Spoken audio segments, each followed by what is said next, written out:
Salut à tous, on se retrouve aujourd'hui pour parler du Paris Saint-Germain ce vendredi 2 juin et on commence comme on l'a fait lors des derniers jours avec l'état de santé de Sergio Rico et on peut voir qu'il montre des signes encourageants avec une diminution de son hématome cérébral. Les médecins ont décidé de réduire les sédatifs pour évaluer sa réaction. Il est possible qu'il se réveille du coma dès la semaine prochaine. Restons optimistes et soutenons Sergio dans son rétablissement. Donc voilà des signes d'encouragement concernant Sergio Rico. Donc petite bonne nouvelle on peut dire pour Sergio Rico. Donc voilà, au fil des jours bien sûr on en saura un petit peu plus. On lui envoie comme tous les jours bien sûr énormément de force au gardien parisien. On va parler de l'entraînement du jour bien sûr. Aujourd'hui il y a entraînement avant la veille du match demain contre l'équipe de Clermont qui sera le dernier match de cette saison pour le Paris Saint-Germain. On peut voir Renato, on peut voir Sergio Ramos, Kylian Mbappé, Léo Messi ou même Achraf Hakimi sous le beau soleil actuellement du côté de Paris. On peut voir que le crack Nuno Mendes qui reprend la course, il n'était pas à l'entraînement collectif mais plutôt à part, il s'est entraîné avec un préparateur physique. On peut avoir nouveau look aussi pour lui parce qu'il a fait une teinture blonde. Nuno Mendes et il manquait seulement Fabien Ruiz et El Shaddai Bichabou qui étaient absents de l'entraînement aujourd'hui. Donc je ne sais pas s'ils seront là demain pour le match. Et concernant Ekitike et Marquinhos, eux sont de retour. Ils étaient de retour aujourd'hui à l'entraînement. Et il y avait aussi la présence des entraîneurs du PSG Academy venus du monde entier à la séance du jour parce que le PSG Academy en gros c'est des académies, en gros des centres de formation et pas qu'à Paris, un peu partout. Il y en a, je crois, il y en a aux États-Unis, il y en a au Japon. Puis tous les entraîneurs étaient présents à Paris, au camp des loges, et ils ont pu assister à la séance d'entraînement du jour. Concernant le mois de juin, donc les affiches, plutôt l'affiche du mois de juin, il n'y en a plus qu'une. Voilà, c'est demain on est le 2, c'est le 3 juin, c'est la réception de Clermont pour finir cette saison, voilà, le dernier match de cette saison pour l'équipe du Paris Saint-Germain. Et concernant ce match contre Clermont, donc Warren Zaïre-Emery sera à disposition de Papus Camara ce dimanche lors de la finale du championnat U19 face à Nantes. N'oubliez pas qu'il y a la finale des U19, ils avaient battu Marseille, je me souviens, en demi-finale, donc là c'est contre Nantes, c'est la finale, c'est dimanche. Donc Galtier a indiqué que Warren Zaïre-Emery disputera moins de 45 minutes face à Clermont afin d'être prêt pour la finale. Donc c'est très bien, surtout que le PSG professionnel est déjà sûr de remporter ce championnat. Donc il jouera peut-être une demi-heure, on peut dire, demain. Et voilà, pour qu'il soit apte, parce qu'il peut jouer avec les pros, il peut jouer aussi avec les U19. Donc comme ça, il pourra bien sûr être frais, on peut dire, pour le match dimanche contre le FC Nantes pour cette finale des U19. Concernant ce match demain, toujours avec Christophe Galtier, on va revenir sur ce qu'il a pu dire en conférence de presse. Tout d'abord, il a un petit mot bien sûr par rapport à Sergio Rico. Il n'y aura pas de fête pour le titre, c'est une semaine très difficile. Donc en gros, il dit que il y aura peut-être quelques animations, mais ça ne sera pas une énorme fête en gros à la fin du match demain par rapport à ce titre de champion de France. Pourquoi ? Parce que par rapport à l'état de santé tout simplement de Sergio Rico, tu ne peux pas fêter un titre de Ligue 1 avec un joueur, les gars, qui est entre la vie et la mort. Et il y aura quand même, je dis, quelques animations, même si l'esprit n'est pas à la fête, il y aura quand même une petite célébration pour le titre de meilleur buteur si Kylian Mbappé le remporte, parce que aussi ça sera un titre que demain on saura sera qui, parce que Mbappé 28 buts, Lacazette 27 buts, donc tout se jouera bien sûr demain concernant ce trophée, toujours avec Christophe Galtier. Donc mon avenir, moi aller à Marseille cette semaine, il n'y a pas eu de discussion sur la saison prochaine par rapport à Sergio. Nos espoirs sont avec lui. Dans les prochains jours, on parlera de la saison prochaine. Voilà, en gros, ce qu'il dit, il dit que dans les prochains jours, il verra en gros s'il sera encore entraîneur du Paris Saint-Germain la saison prochaine. Je vais échanger avec ma direction la semaine prochaine sur mon avenir. Le passage de Léo Messi au PSG, j'ai eu le privilège de coach le meilleur joueur de l'histoire du football demain. Voilà, ce sera le dernier match de Léo au Parc des Princes. On en parlera juste après. Léo Messi, toujours avec Messi, a été un élément très important. J'ai trouvé les remarques sur lui pas du tout justifiées avec des stats comme 21 buts et 22 passes décisives. Et toujours avec Galtier, mon pire souvenir, c'est la double confrontation contre le Bayern Munich. Mon meilleur souvenir, c'est d'être champion de France de la première à la dernière journée, en gros, cette saison. Donc voilà ce qu'a pu dire Christophe Galtier en conférence de presse. Et il l'a dit, de ses propres mots. Et du coup, c'est officiel. Léo Messi quittera le PSG cet été. Bon, on s'en doutait déjà que Messi allait quitter le PSG, mais cette fois-ci, c'est officiel parce que Galtier, l'entraîneur, l'a quand même dit en gros qu'il allait jouer le dernier match de sa carrière, on peut dire, demain du côté de Paris, ce qui veut dire que Messi quittera le PSG. Bon, ça faisait plus trop de doutes, mais bon voilà, on revient les gars sur ces stats en Ligue 1. Donc c'est 74 matchs de Ligue 1 pour 32 buts et 35 passes D, c'est quand même, les stats sont plutôt bonnes quand même, ça fait 67 buts et passes D en 74 matchs. Voilà, c'est plutôt pas mal, où on attendait beaucoup Messi, c'est surtout la Ligue des Champions et c'est là vraiment où c'est le quoi qu'on peut dire pour Messi. Et vraiment, peut-être où ça a basculé, hein, c'est peut-être là, ce moment-là, les gars. Le pénalty manqué de Léo Messi face au Real Madrid, le point de bascule de son passage au Paris Saint-Germain, ben, certainement. Souvenez-vous, il y avait 0-0 là, à ce moment-là du match. Hein. PSG Real, un huitième de finale aller de Ligue des Champions, c'était saison dernière, il a penalty arrêté par Donnarumma.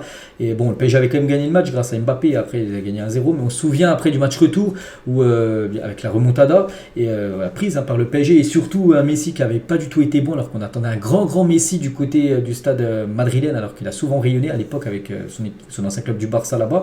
Donc voilà, ça a été peut-être le point de bascule, on peut dire, hein, de Messi, puis après il a été sifflé, critiqué, puis après on sait la suite hein, pour Léo. On va parler de Marco Asensio et après Milan Skriniar, le PSG tout proche de conclure l'arrivée de Marco Asensio. Donc Skriniar hein, qui a annoncé déjà depuis pas mal de temps qu'il devrait arriver libre hein, le 1er juillet, là, ça va être officiel. Et deuxième recrue devrait être Marco Asensio parce que Marco Asensio c'est très proche sa signature du côté de Paris. Donc il a choisi Paris, hein. Il devrait être la deuxième recrue si on ajoute aussi un Skriniar. Donc voilà, il va déjà signer normalement un contrat de 4 à 5 ans avec le club de la capitale. Donc il arriverait libre, hein, vu qu'il est en fin de contrat avec le Real. Donc le PSG débourserait 0 €, hein, vu que c'est un joueur en fin de contrat. Mais bon, pour le joueur, il toucherait certainement une prime à la signature et certainement aussi un gros salaire. Hein. Le PSG pour lui proposer quand même 10 millions, je trouve ça comme cher. Hein, voilà, on sait qu'il y a des joueurs qui sont surpayés du côté de Paris. Puis là, on repart sur ça. Hein, parce que Marco Asensio, on sait que c'est un bon joueur, mais du côté du Real, hein, je suis hein, cette équipe de temps en temps du Real Madrid, les gars. Voilà, c'est pas un titulaire indiscutable. Hein, c'est un joueur qui peut être bon, qui peut faire des grands matchs, mais c'est un joueur aussi qui est souvent très irrégulier. Donc on a 10 millions. Hein, c'est pour ça que ça l'a fait pencher. Il préfère aller du côté du PSG. Hein. Soit du côté du Real, il voulait le prolonger, il proposait 4 millions en salaire, donc le PSG est prêt à lui proposer 2,5 fois par rapport à ce qu'il touche au Real. Donc voilà, c'est encore un joueur surpayé. Après, s'il fait ses preuves du côté du PSG, si c'est un joueur vraiment qui peut, je pense pas qu'il sera titulaire la saison prochaine, mais voilà, un joueur qui peut dépanner à la 70e, parce qu'actuellement, tu n'as personne. T'as Carlos Soler, voilà, quand t'as Messi, quand t'avais Messi, Mbappé et Neymar en attaque, voilà, tu rentrais Soler et il n'apportait rien. Peut-être avec Marco Asensio, je pense voilà, que c'est quand même plus fort que Carlos Soler, ou même Hugo Ekitike. Donc on verra les gars, on verra. Après je trouve juste que son salaire quand même est très haut. Hein. Et Marco Asensio PSG, vous validez? Oui, bien sûr, non, pas du tout. Quasiment 10 000 votes hein, sur PSG Community. La plupart ont mis non, hein, comme 60% mis non. Moi j'ai mis oui, comme je le répète les gars. C'est juste le salaire qui me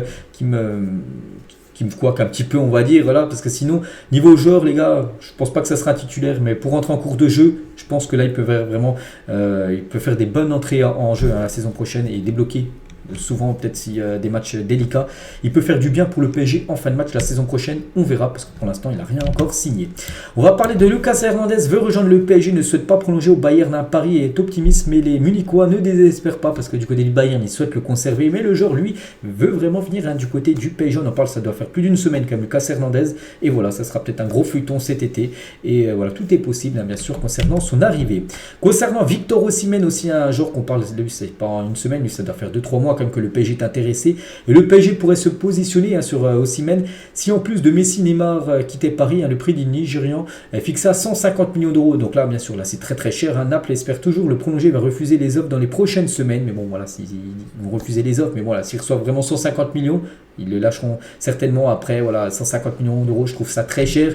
Je préférerais peut-être Harry Kane, les gars. Harry Kane qui a un an de la fin de son contrat, qui est estimé à 100 millions d'euros. Bien sûr, c'est encore un gros montant, mais entre Harry Kane 100 et Victor Osimhen 150, on va peut-être se diriger sur Harry Kane. Mais bon, ça sera compliqué. Harry Kane, pourquoi ?